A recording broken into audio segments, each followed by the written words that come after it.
much, Dr. Powell. It's my pleasure to be here.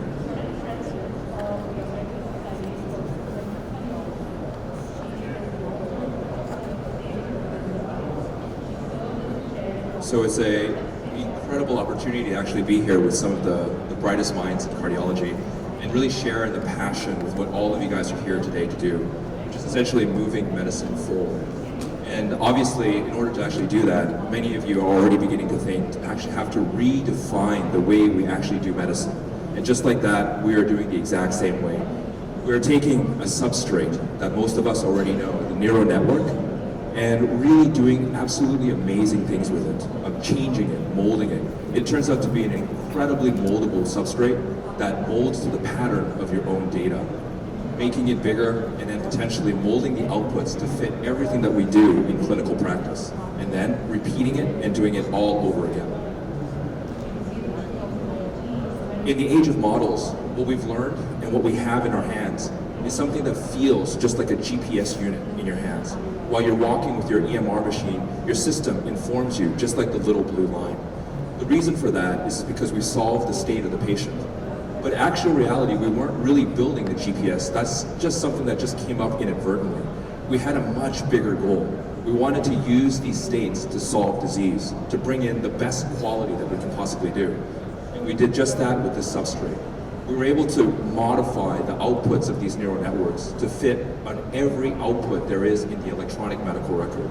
What we're able to do is be able to map it to every test, diagnosis, billing code, and every prescription and lab test that we have.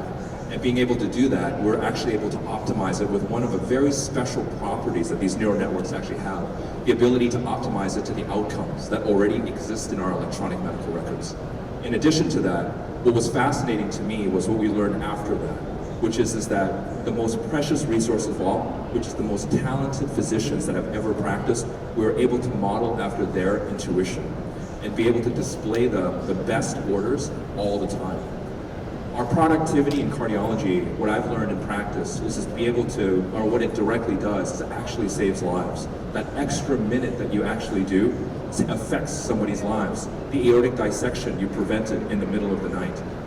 Being able to do this with a machine that automatically vehicalizes your skill levels in an effortless way gives back something to what we all wanted to do with practice, which is the ability to care and push a little bit more thoughtfulness to that patient care and the patient plan.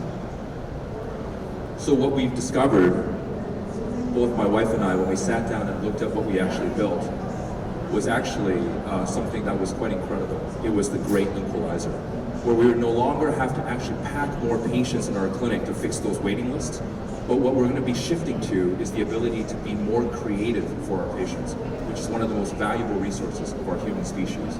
This is because we'll be able to export our expertise that took time to actually train, years in fact, at a distance, anywhere in the world, and be able to improve populations en masse simply by seeing a few patients literally where you are, and be able to, as a field, be able to collect the most precious resource of all, our ingenuity, and be able to optimize for that creativity and integrate all the best practices that some of you have and put that into a single place and iterate to better outcomes over and over again.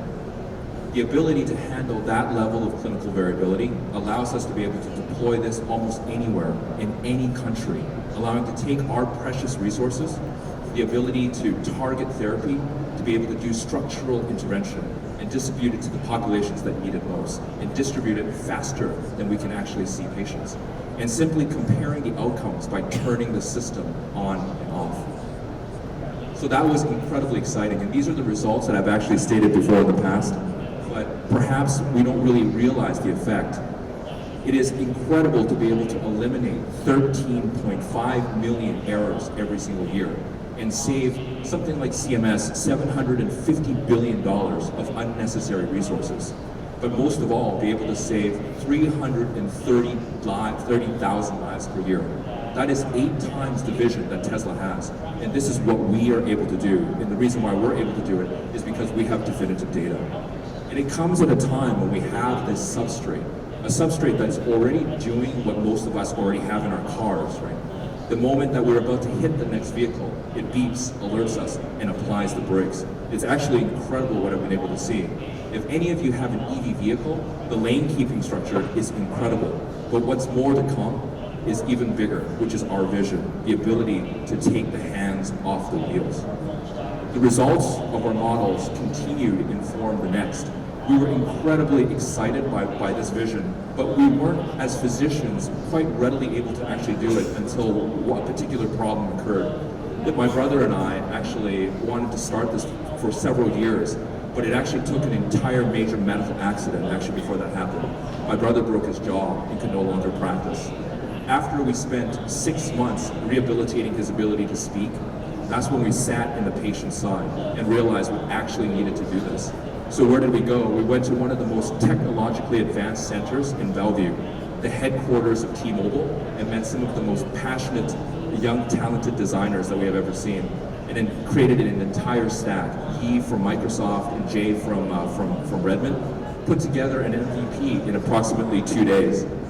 And since that time, we've actually internationally connected with over hundreds to thousands of people, and eventually joining us by passionate CMIOs of their own hospital that are passionate and believe in the power of technology and wants this for their own hospital. And eventually with Apple.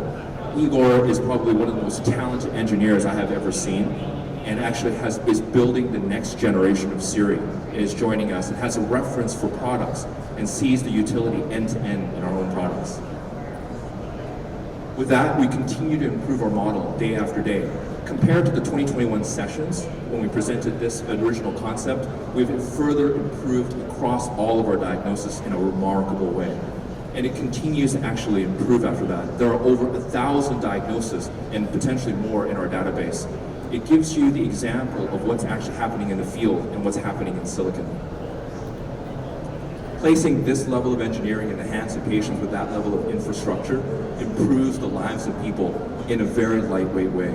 We are able to monitor patients at a populational level and be able to risk stratify patients exactly how doctors do it, which what I didn't realize for many, many years is because we are able to see patients with an eyeball level and know exactly what's going to happen next. And that's what these algorithms do. They risk stratify to the next outcome and be able to apply orders not in a linear fashion, right? Be able to apply it in a population where everybody has the same problem, all at the exact same time. And to be able to zap in and zap out at will, to be able to annotate that data and correct the mistakes that these models are actually having. We made one more incredible discovery is that when you have a system that can prompt you with what the diagnosis is, we can now bring information from bodies of knowledge, great institutions like the American Heart Association, quality that has definitively shown definitive improvement, as you can see here in the entire American Heart Association and everything that everybody has done.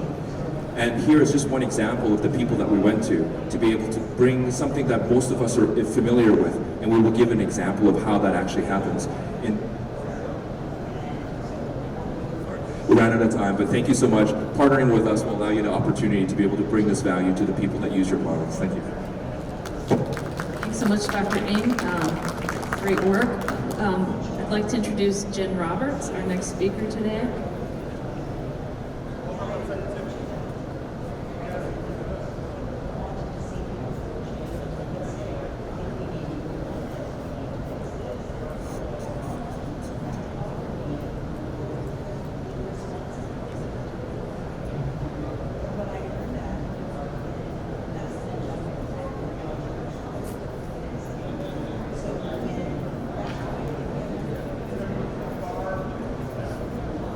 Sorry about the technical difficulties, but we'll turn it to Barb Fagan from Chanl Health.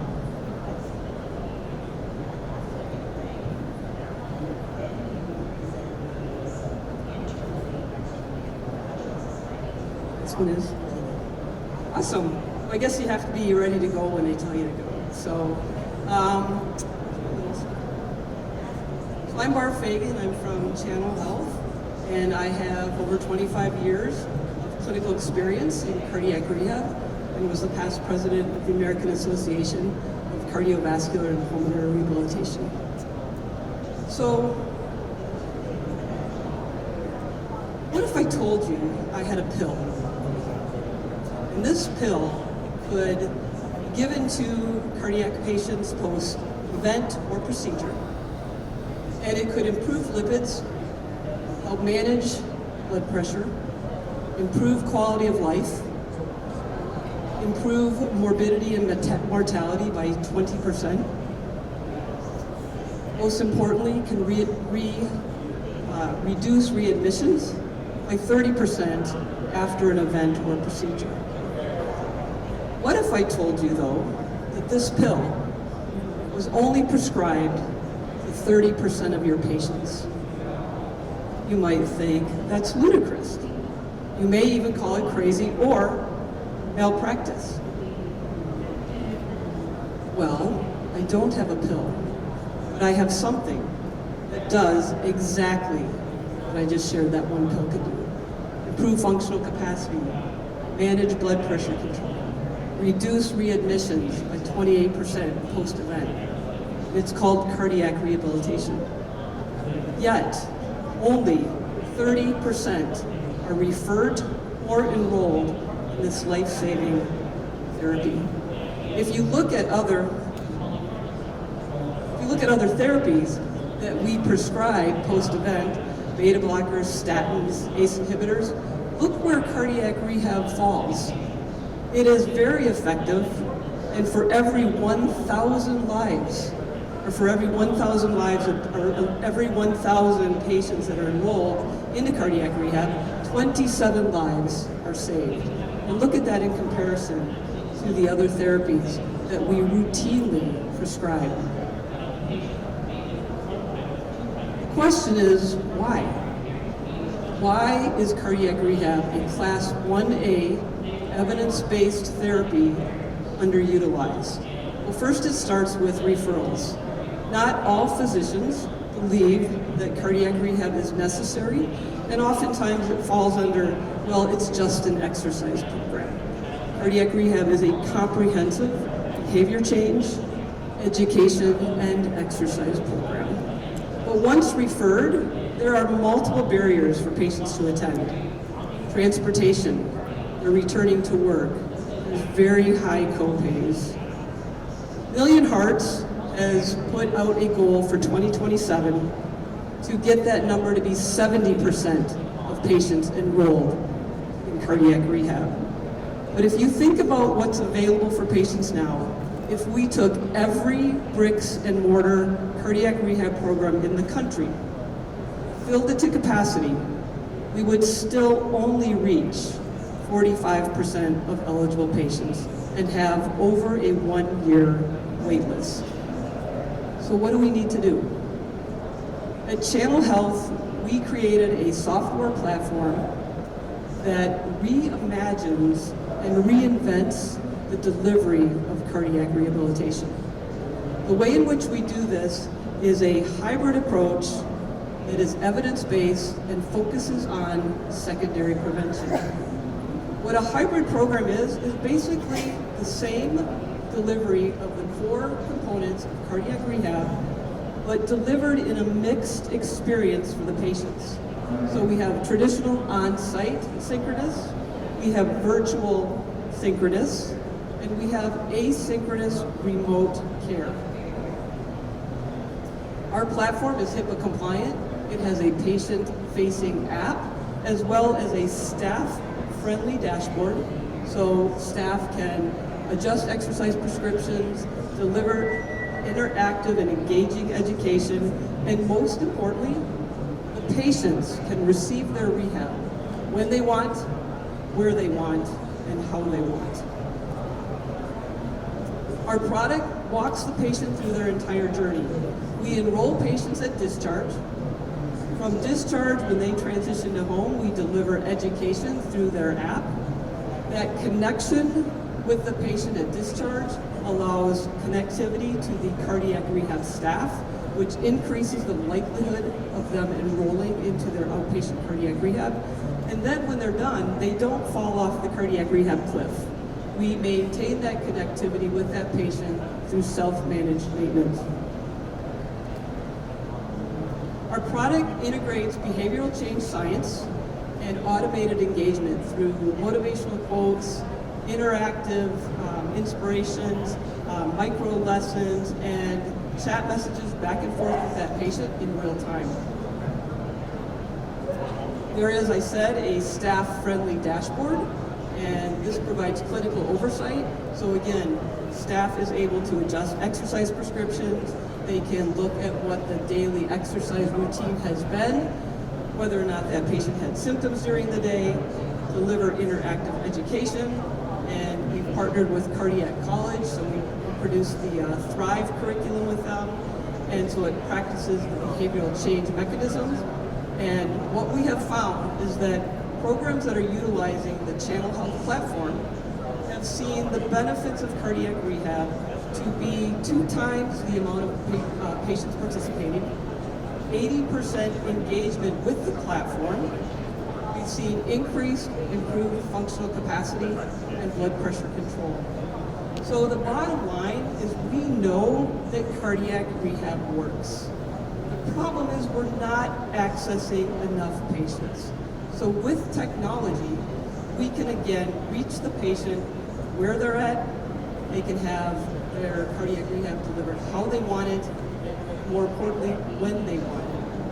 And I will always say that virtual or remote cardiac rehab is always better than no cardiac rehab. Thank you. Thank you so much, Dr. Fagan. It's really exciting work with cardiac rehab. So we'll look at our next speaker and give a second.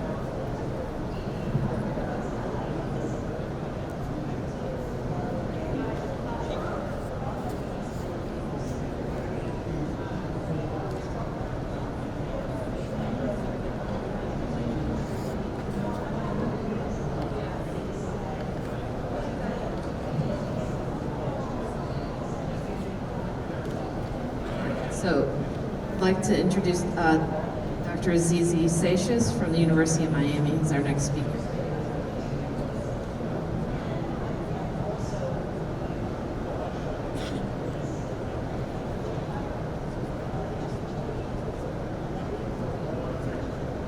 Good afternoon, everyone.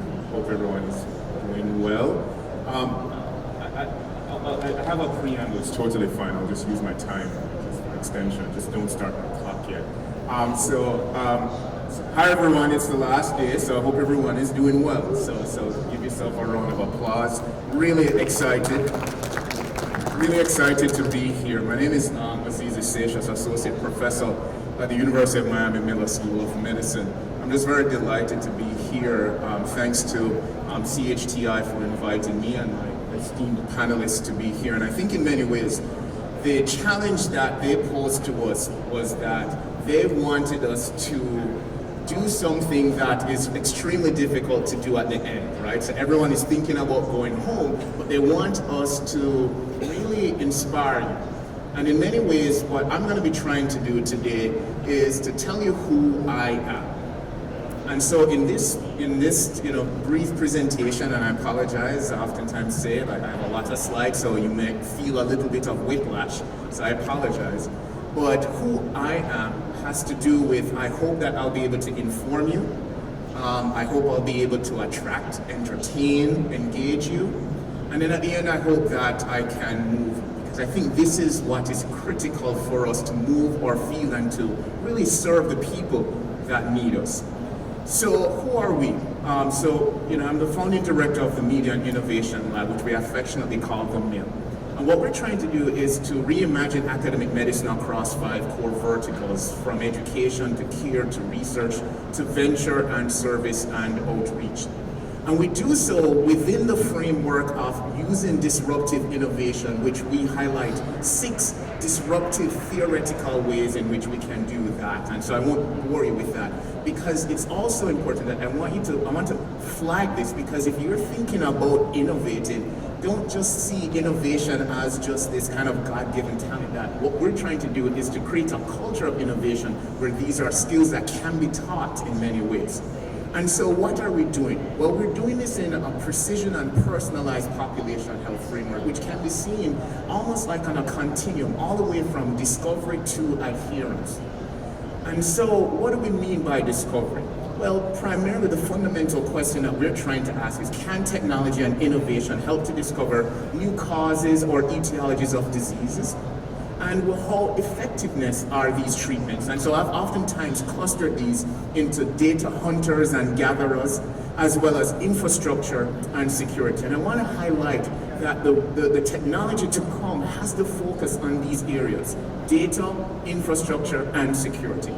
Well, we know a lot about big data and the 6 V's and the like, but what we're trying to do at the Media and Innovation Lab is to see data as rhizomatic. What does that mean? It means multiple hierarchies, multiple channels in which you can see the person as a totality of different forms of data. And because of that, what we've done is that we've created our own remote health monitoring solution, because remote health monitoring solutions that we have currently don't serve this way of looking at data as rhizomatic. And so we use this to fund 3 of our NIH-funded projects, whereby we send to people's homes a at-home biodiagnostic solution. We measure sleep-wake activity, we measure ambient noise, and we measure air quality, and we look at blood pressure and sleep-wake and the like, as well as weight. And we look at a variety of different things. And the question is, how is this important? Well, we are trying to, as we said, you're data hunters and you have data gatherers. What we're trying to do is that we're trying to create digital twins. In many ways, we're embarking on a solution where not only can we look at digital twins, but we can also fuse you with your biotwin that can lead us to new understandings of etiologies, but also hyper-personalized solutions. But also, in order for us to facilitate that, we need new infrastructures, not just cloud infrastructure, but the fog as well as the edge. And so what we're trying to do is that we know that there's some communities that don't have those infrastructures. So we are part of a national effort called Aim Ahead, trying to create these new infrastructures at minority serving institutions, where we're creating a Florida network that we can focus and use AI and machine learning to build population health, clinical care, as well as digital tech. But then the third area has to do with security. Many of you may have heard about Web3 and blockchain, but these are new technologies that we must be able to seize, because it will allow us to be able to go beyond this one-dimensional way of using technology, also having people own their data in ways that can move with them and perhaps monetize their data. When we're talking about awareness, that's the other area that we have to focus on, is can technology and innovation help to advance awareness? It depends on what type of information. It also depends on how is the information provided and personalizing that information. And so what studies have shown, and I think that we have to look out for this from the horizon, is that we can't just perceive information as this one-dimensional text-based cognitive delivery of information, but it needs to be a more immersive and embodied type of way. And there have been several studies that have shown that using an immersive type of technology through virtual reality can increase patient awareness and information, and can actually move them to create action as well. Then what we've also done in our lab at the mill is that we've said, you know what, we have to personalize information. Why? Because not everyone wants to read text-based, not everyone actually wants to read journals. So we have led a study called Predict, using an AI robot to curate personalized newsfeeds to people, and we can learn how people learn and the ways in which and the types of information that they're more able to actually digest very complex things. Let's focus on avoidance. Can innovation and technology help with essential aid?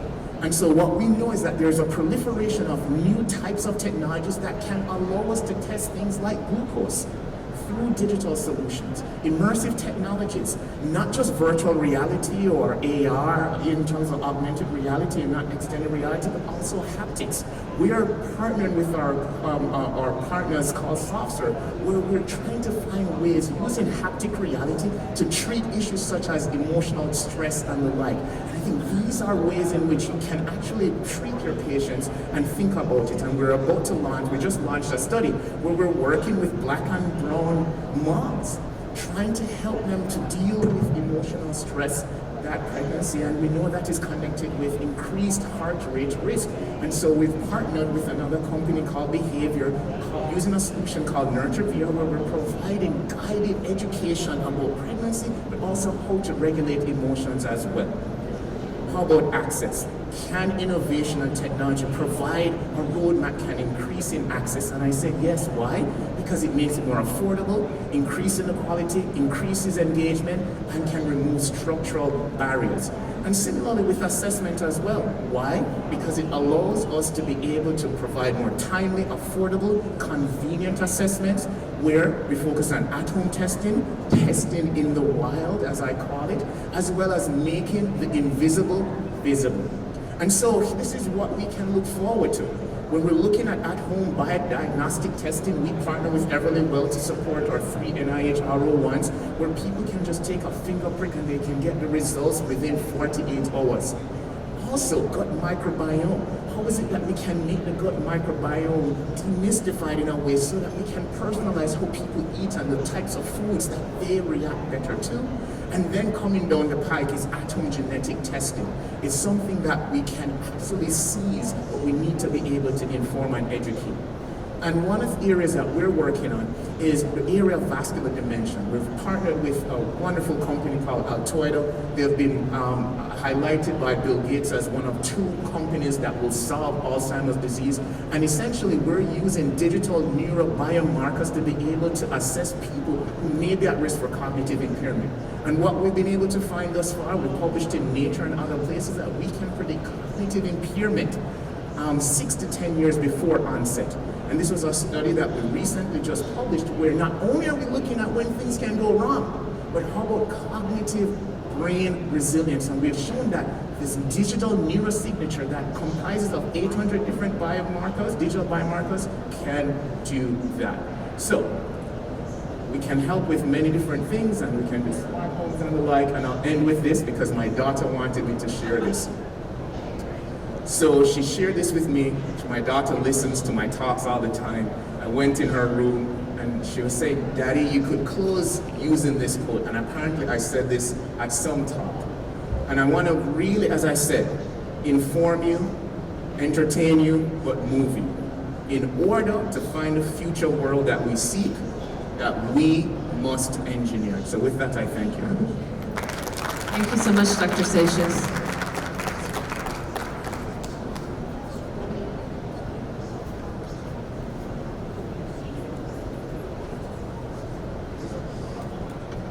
So our next speaker will be from Bioformis.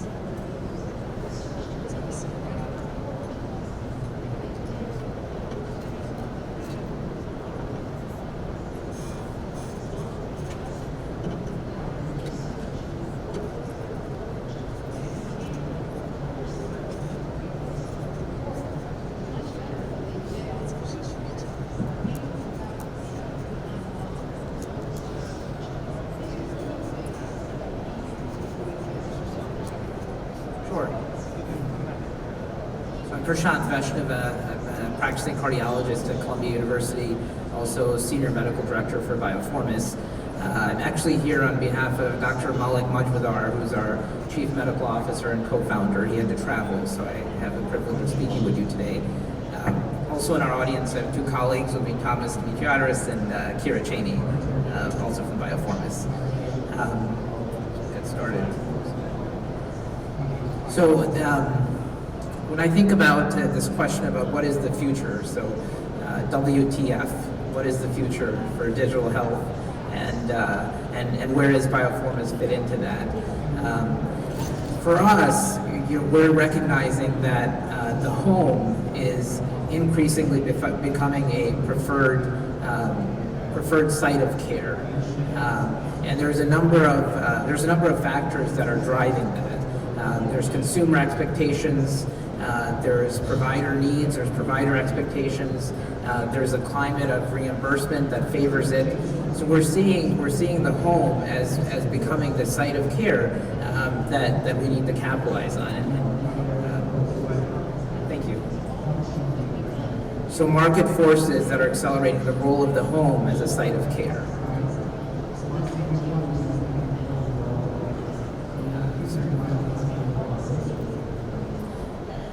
One of the challenges with that, though, is that the care for the patient and the patient's journey is along this continuum of care. Right? So a patient receives acute care, and acute care is flanked by by care after a hospitalization or chronic care. And for Bioformis, we've developed business verticals that are able to meet the patient where they are in their journey.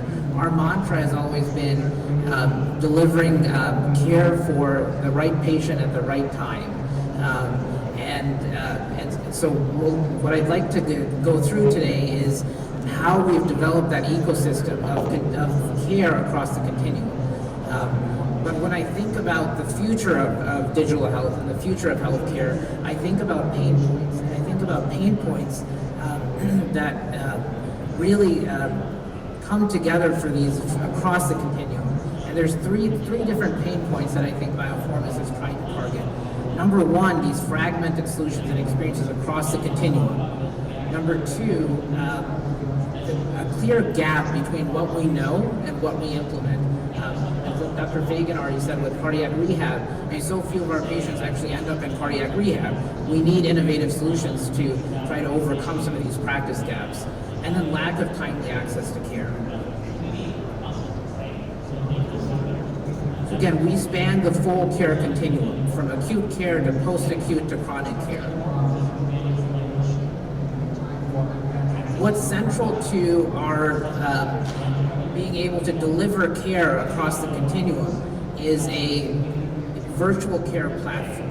A virtual care platform that integrates three key pieces. One, integration of data. So integration of data from patients through sensors, and then also data capture through patient-reported outcomes. Number two, leveraging AI to be prescient about disease deterioration and predicting it ahead of time. And three, having a virtual care team that's able to actually partner with brick and mortar teams and create a synergy to create this ecosystem for the patient.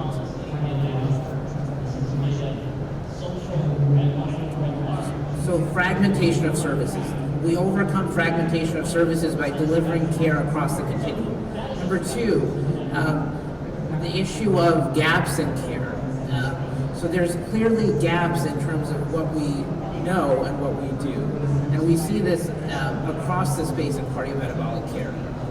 In heart failure, for example, 1% of patients will receive foundational therapy at the right doses. 1% of patients. And as a practicing cardiologist, I can say that I'm also guilty of not getting patients on the right medications. There's a lack of treatment inertia.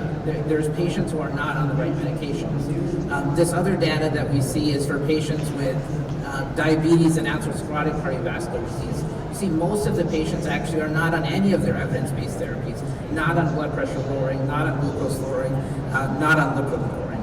So there's a clear gap. How are we overcoming that gap?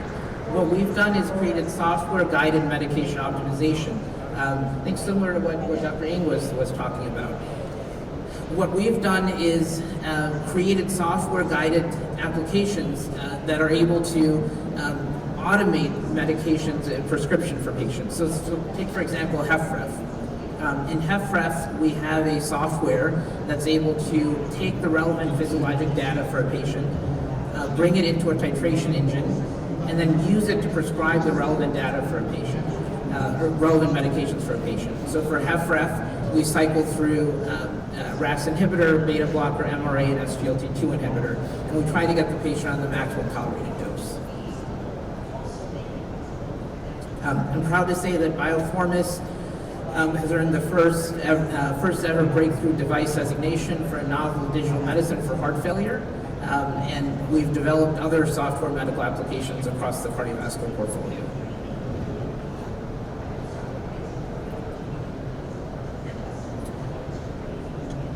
So number one, fragmentation. Number two, this gap between actual knowledge and implementation. Number three, timely access to care. So how do we overcome timely access to care? We know that there's a tremendous economic toll from cardiometabolic disease, from cancer, from diabetes, but that's juxtaposed to this startling average wait time for patients to actually get an appointment. So it takes over a month for patients on average to get an appointment, even though they're sick. And so how does Bioformis solve for that? How do Bioformis and other partners in digital health solve for that? For us, what we've created is a virtual first system, a virtual first ecosystem where we partner with health plans and employers, and we identify patients who may benefit from virtual first care. And then as the entity that delivers virtual first care, we then refer to brick and mortar providers and facilitate testing and procedures. I'm proud to say that we have a presence in multiple states across the country, and by 2024 we anticipate that we'll have a presence in, the colors did not come out great, sorry, and we'll have a presence across in every state within 2 years. So the future of digital health for us is Bioformis Care. Bioformis Care is bringing all of this together. It's a new care model where we deliver virtual specialty care. We partner with risk-bearing contract entities, and through the virtual first specialty care model, we're able to maintain a relationship with brick and mortar providers. There's synergy. And for us, the future of digital health is actually going back to the future. I love that. I love those series of movies when I was a kid. It's like going back to the future and going back to very fundamental values, right? It's like going back to doing what we can to care for the patient. And for us, digitizing health is no more than, again, our mantra, delivering the right care for the right patient at the right time. Thank you. Thank you so much, Dr. Vaishnava. Learn about your great work. Our next speaker will be revealed in just a moment. So, in the meantime, we'll have Jason Peruthi, Dr. Peruthi from LARC. will be speaking.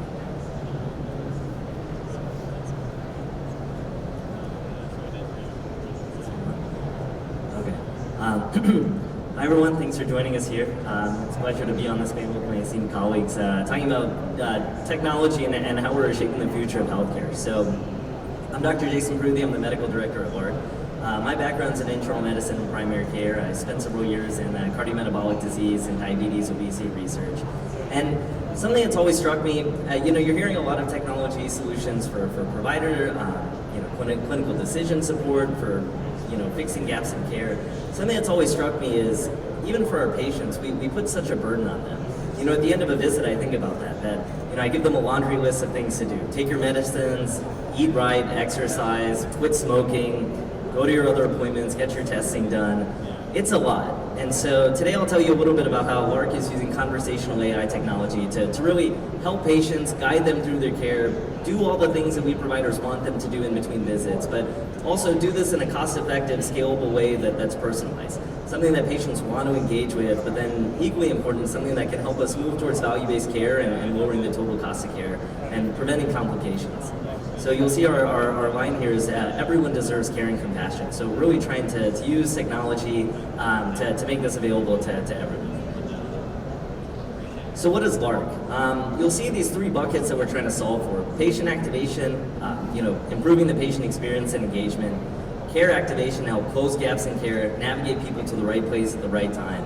And then condition management, preventing chronic diseases where we can, and then helping patients effectively manage them. So the way that we're doing this is with an app that's on your smartphone. You can see there on the left side of the screen we have, it's a lot like texting with a person. Now the difference with LARC is that this is fully conversational AI based. So this health coach has been informed by all the latest evidence, the most up-to-date guidelines. We have a panel of healthcare experts to make sure that LARC's always driving with the latest evidence, but also the latest techniques for driving behavior change and patient education. The LARC coach is available 24/7, unlimited coaching. And what's important is any piece of data that a patient shares with us, we're able to coach them on that real time. About a decade ago, the common teaching was, don't tell your patients to step on the scale too much. It can be demoralizing, people don't necessarily know, weight can fluctuate, all those things. Well, with Barb, we're actually saying that the more you step on the scale, the higher weight loss that we're seeing, the better outcomes that we're seeing. And a big piece of that is because right away, Barb is going to give you feedback. Hey, great job losing another 2 pounds. Or if you're up a pound, hey, that's okay. You're exercising, you're eating right, you're not sleeping so well this week, so maybe you're eating too many processed carbs at night, so let's work on that. But stay the course. And so this immediate feedback that's available anytime, any feedback the patient gives us, we can, coach them on it directly. We're seeing really great interest from that. Patients engage with us, but then this is also data that can be used for clinical decision support, for driving better care overall and optimizing this. So when you think about population health and you think about your entire patient panel or your organization, you know that there are patients at different spaces of the spectrum. There's relatively healthy folks that do still need their screenings. There are folks that are at risk. They might be overweight, high cholesterol, pre-diabetes. They might not need the highest level of care. They don't need all of our providers' time, but they will need it at key moments. They do need help to support their care navigation, to close certain gaps. Do they need transportation to get to that eye exam? Do they need help figuring out where to go get their flu shot? These are all things that Mark can help with, and again, do it on demand. I think every provider would say that, I wish I could spend those 5 minutes explaining to every single diabetes patient exactly why it's so important to take care of your eyes. To go to those annual eye exams, go to your foot exams, why a flu shot's so important, especially this year as we're seeing such high case rates and so forth. And so Mark can do all those things. And then the patients that do need a little more help, or you took your blood sugar today and the blood sugar is 400, well, Mark's going to prompt you to click to call your provider. Let's get to you now before that turns into an ER visit or an ICU visit. So again, when you think about your entire population and how we're spending our time, how providers are allocating their time and the resource, and how we're trying to lower the total cost of care and do this in an optimal way, Mark is here to be with patients 24/7, but in those key moments, connect them to their providers, and especially help the patients do the things they need to do in between visits. So something I'd like to dive deep into is our heart health program. So again, I would love to have all the time to speak with my patients, really explain to them, love to draw on a whiteboard about what your blood vessels look like, how that cholesterol is building up, and why it's so important to prevent that heart attack rather than to react to it. Well, so something that we're doing with our new heart health program is taking that a step further. The AHA and ACC has designed a beautiful ASCD risk estimator where if you answer a few questions, we can pretty accurately predict what your risk of a heart attack or stroke is in the next 10 years. Now, we providers use that quite a bit, especially as treatment plans and so forth. But with Barb, we're bringing that to patients so that they can actually see, your risk of a heart attack is X%. But if you quit smoking and you lose weight, you can get that number down. And oh, by the way, have you ever talked to your doctor about a statin? Because based on what you told us, maybe that's a good idea for you. So click here and let's get you connected. And then Mark will share that data with the providers as well. And so that's how we're bringing heart health to as many people as possible, coaching them specifically on those risk factors, helping them with tobacco cessation, with what to eat, taking their medications. If the patient tells us that they don't have access to their medications, we can connect them to help to get them there. If the patient tells us that they're not taking their medications because they don't understand why, Mark can identify that, and then again, identify those patients that need help, get them to the providers for more care. And then of course things like sleep, physical activity, the full essential aid. Mark is there to coach every single patient on that, anytime, any place. They're about 3 to 5 minute coaching conversations like what you see here, just like as you might text with a friend or family. And so it's also accessible. When a person might be on Instagram or TikTok, our patients are telling us that instead they're doing their pre-diabetes lessons, they're learning about their heart health. We're teaching them how to read a nutrition label, for example. So all of these things, again, using conversational AI technology, trying to do this as scalable and at low cost as possible to get this type of health coaching available to as many patients as possible. Now, science and evidence is critical. I like to say that everything we do at Bark is evidence-based and it's data-driven. Then we study how our programs are impacting patients and always looking to improve. So you can see here in our diabetes prevention program, we're focused on weight loss. We're seeing strong weight loss outcomes in our patients across the board. In our hypertension program, we just published this study a couple months ago, seeing strong outcomes not just in patients that moderately hypertensive, but even the stage 2 hypertension, lowering the average systolic blood pressure by over 10 points. So really excited to see the outcomes that we're driving, again, in support with their providers. These are patients that we might identify that their blood pressure is too high, but we can connect them with their provider to adjust their medications, maybe get them more adherent and so forth. We also get asked, well, with a technology platform like this, Does it work for older folks? And the answer is yes. This is actually extremely critical to us as well. So in weight loss, seeing even stronger outcomes than what I just showed you a moment ago, we're actually seeing stronger engagement as well. More coaching conversations, more device readings from our age 65 plus patients. And then importantly, when it comes to access, we've seen over 90% of our patients in our diabetes prevention program, for example, are in a health professional shortage area. So being able to bring this type of care to them and do it in a way that's delightful for them, that's easy for them to use, it's just like texting with a friend or family member, but 24/7 care and access to that. Really excited about where we're going. The panel today is Technology for Tomorrow. Really excited to hear what my colleagues here are also doing, and all these ways that we're trying to increase access to care and decrease the fragmentation.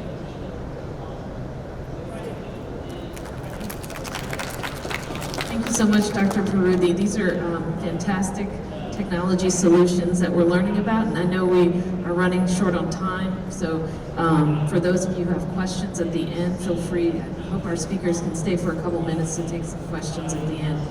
Our last speaker is Dr. Jenn Roberts, who will be talking about her work, and we're putting up the slides in just a second.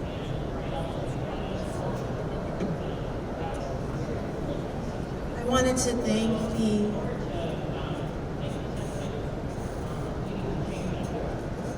thank the AHA for having me here today. I've been doing clinical research. I'm an exercise physiologist and on and off work with the AHA for most of my career. So, Pat, I don't know where you are, but thank you for putting us on the big stage on the last day in the very back of the conference as one of the very last speakers. So, for everybody who's here, thank you for staying entertaining, and maybe we'll get some slides up in a second.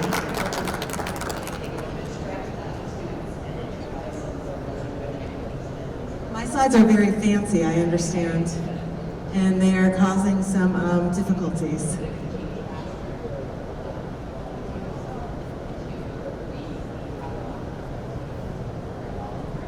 Has anyone here heard of Hello Heart before? People in the back, they actually work with me, so that's probably not very fair. But it's really not too dissimilar from what we saw with LARCs. Maybe I should just present your slides. No, I'm just teasing. But I think what we everybody talked about a little bit is that we really need to look at what can you do for the individual to help them, even with your session on the cardiac rehab, behavior change, which you're mailing home to everybody to get the metrics and to get everyone engaged, because as a provider, you can say, throw the cigarettes away, right? And you can talk to your health coach on the phone and you can say, please, I can write you an exercise prescription as an exercise physiologist, but you won't do it unless you're ready to do it. And when you think of health behavior change and the continuum of that, what stage people are in, they can cycle through not thinking of change to thinking to preparing for change, action, and then maintenance, and then relapse literally in an hour. If you think of someone trying to quit smoking, I've done it, I've thrown it away, okay, I gotta go to the store and get some more. And we have to support people, and the platforms and tools that we have to support people through that, knowing that there is kind of this cycle up and down, and how do you empower an individual to make that kind of change? So that is essentially what our program's doing. I have like a cool video where you can see it, just trust me, it's super cool. And if anybody here wants to try it out, probably my email's somewhere on this agenda. There's probably a QR code where you can track me down. We could do that. Did you start my time already, or I have 4 minutes? Because I can go faster. Okay. So to make it a little bit different, we need volume.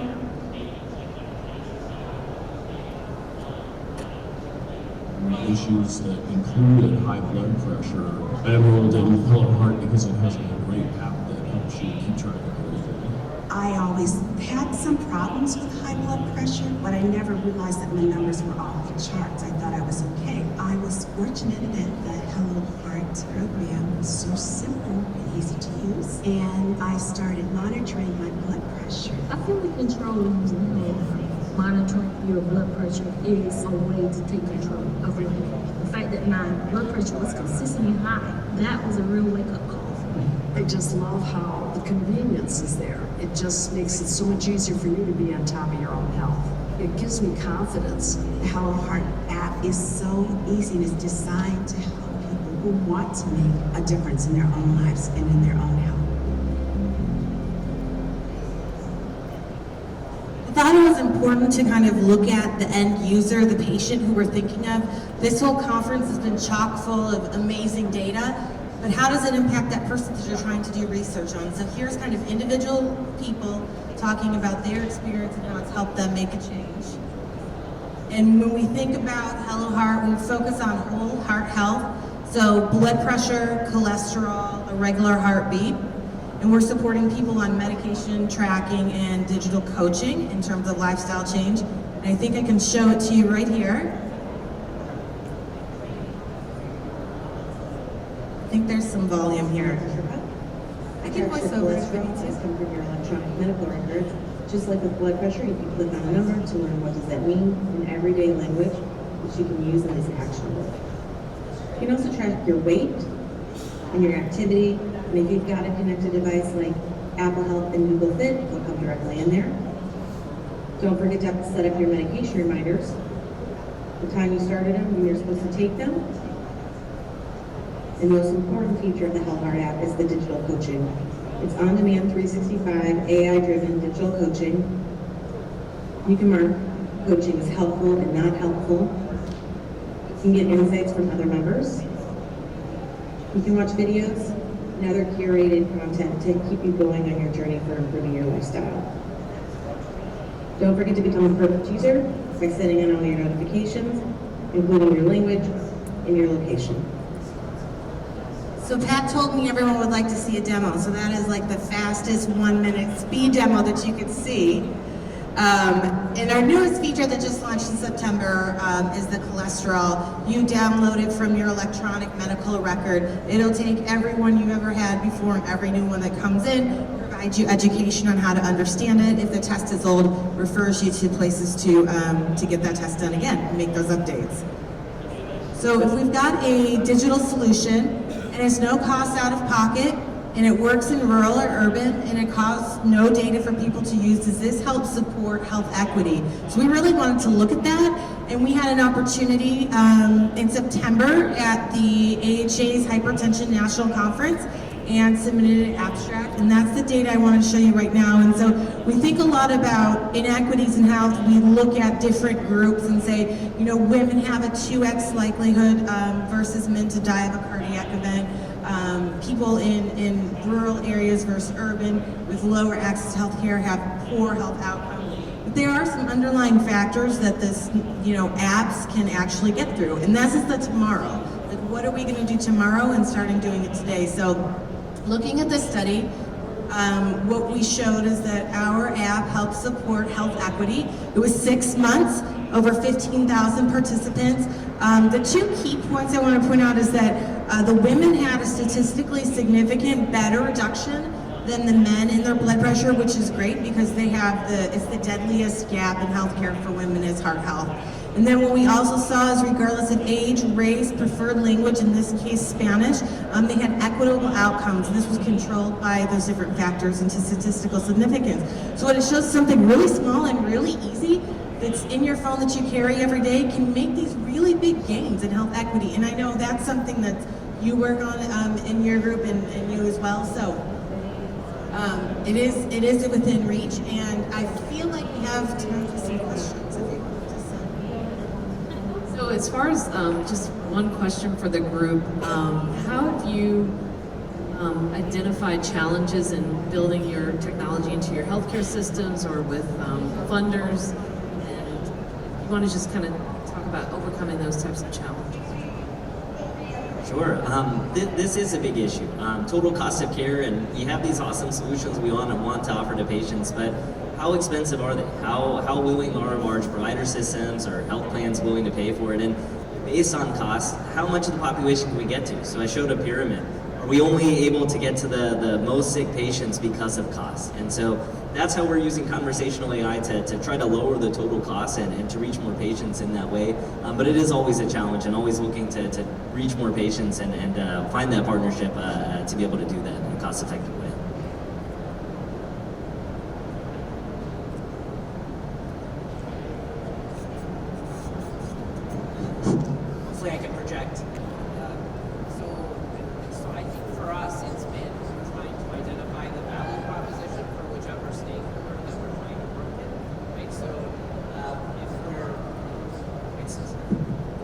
Oh, it sounds great.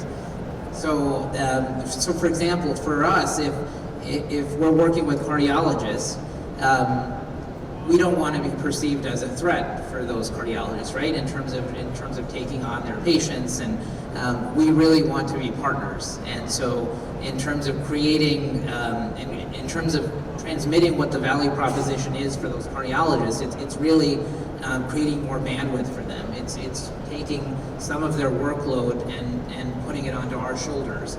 And so, I think in the particular partner that we're working with, it's very important for us to identify what is the value for that particular partner. Yeah, that's a great point, Dr. Prashant. We do it pretty similarly to that. So because I'm a provider inside the world of hospitals and clinics, I hold on to a very large load. And actually one of those, what that teaches me is where all the pain points are in the clinic. So things like seeing patients that don't have the prescriptions all teed up for you and having to scramble during that in-clinic is actually quite painful. The second aspect is how fast that in-basket fills up. So we have incredible technologies, right? We've trained these neural networks with millions of patients' experiences, and what we're able to glean from them is how providers do things better and then train it on the outcomes. What we want to be able to do is be able to use that and give to our partners, the people that have incredible products, the value that we're able to do. So several things that we were able to do, I wasn't able to get to the slides, I apologize, was to be able to create an environment where everybody here, the entire HA, everything that everybody's doing, can actually join the AI journey with us because of the experience that we've already gained watching how people like Google starting early and basically pushing the forefront of the technology and being able to give that to people that want to do it, right? So what that means is it's able to provide the models that physicians want, be able to connect the data intuitively based on your own experience, and be able to challenge your own models. The second thing that we're able to do is to be able to convert all those pain points into better things. So imagine if your in-basket is actually able to tee up prescriptions for you. Your nurses will thank you for that.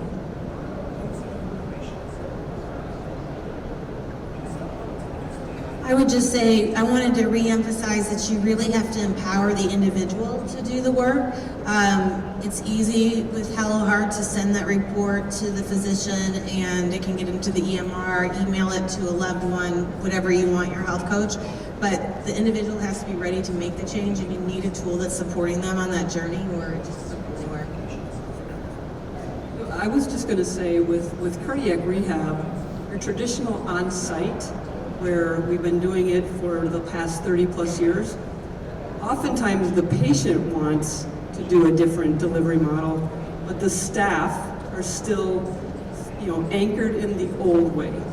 And so what we try to do is we work through the behavioral change process with the providers, because we have the technology, but if you've got resistance from the providers to deliver it, it really doesn't matter. All right, well, thank you so much for our wonderful speakers today. And again, if there are additional questions, I think you guys will stick around for a few more minutes, and we'll close this session. Thank you again. Thank you for sticking around.